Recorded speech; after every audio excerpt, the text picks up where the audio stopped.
स्वतंत्र भारत के बुलंद लोकतंत्र की नींव उन जाबाजों के बलिदान पर टिकी है जिन्होंने शहादत कबूल की और मां भारती का सिर कभी झुकने नहीं दिया।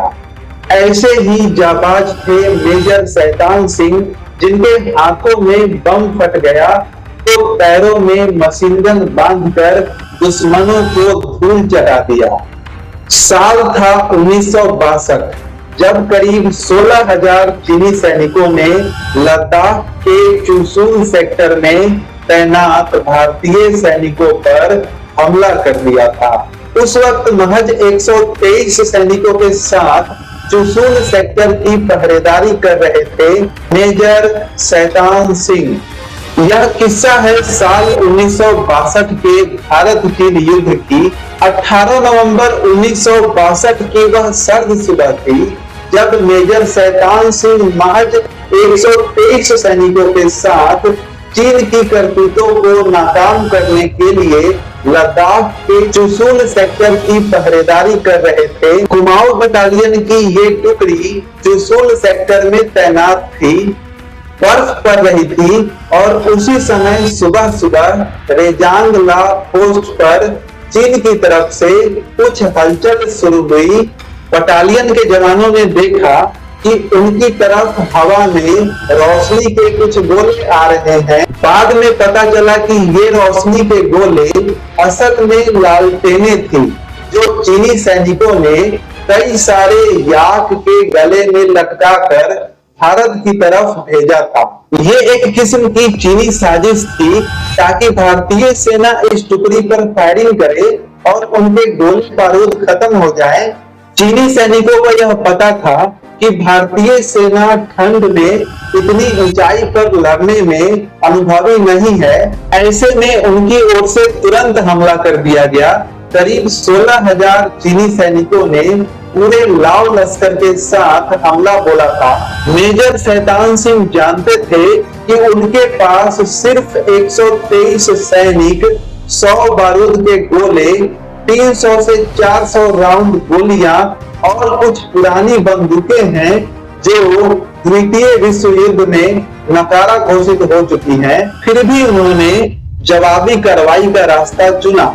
चीनी हमले के बाद मेजर शैतान सिंह ने वायरलेस पर सीनियर अधिकारियों से मदद मांगी, पर मदद मिल न सकी। उन्हें कहा गया कि वे पोस्ट छोड़कर पीछे हट जाएं और अपने साथियों की जान बचाएं, पर उन्हें पीछे हटना मंजूर नहीं था। यही वजह थी कि उन्होंने मातृभूमि के लिए बलिदान का रास्ता चुना। मेजर शैतान सिंह ने अपनी टुकड़ी के जवानों से कहा कि हमारे पास कुछ नहीं है, जो जंग के मैदान में मरना चाहता है वो साथ चले और जो नहीं चाहता है वो वापस लौट जाए। जैसे बहादुर मेजर शैतान सिंह थे वैसे ही बहादुर उनकी बटालियन के बाकी जवान।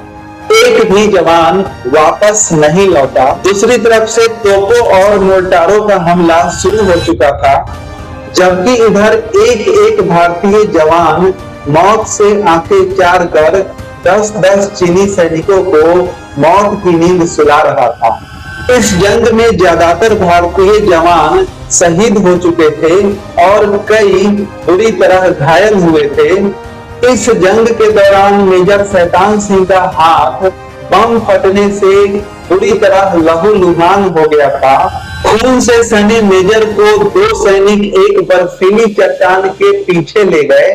मेडिकल चिकित्सा के लिए उन्हें पहाड़ियों से नीचे उतरना था, लेकिन मेजर ने मना कर दिया। रोचक बात यह है कि इस जख्मी हालत में भी मेजर शैतान सिंह ने सैनिकों को ऑर्डर दिया कि उन्हें मशीन गन लाकर दी जाए। बर्फ की चट्टान के पीछे उन्होंने मशीन गन को अपने पैरों से बंधवाया और रस्सी के सहारे फायरिंग शुरू कर दी। साथ आए सैनिकों को उन्होंने वापस भेज दिया और अकेले आखिरी सांस तक फायरिंग करते रहे। जब युद्ध खत्म हुआ तो मेजर शैतान सिंह का कुछ पता नहीं चला।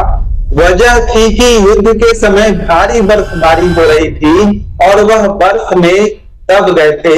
3 महीने बाद जब बर्फ पिघली और सेना के जवानों ने रेड क्रॉस सोसाइटी के साथ मिलकर उन्हें खोजना शुरू किया, तब जाकर मेजर शैतान सिंह का शव ठीक उसी पोजीशन में मिला जिस पोजीशन में वह चीनी सैनिकों पर गोलियां बरसा रहे थे।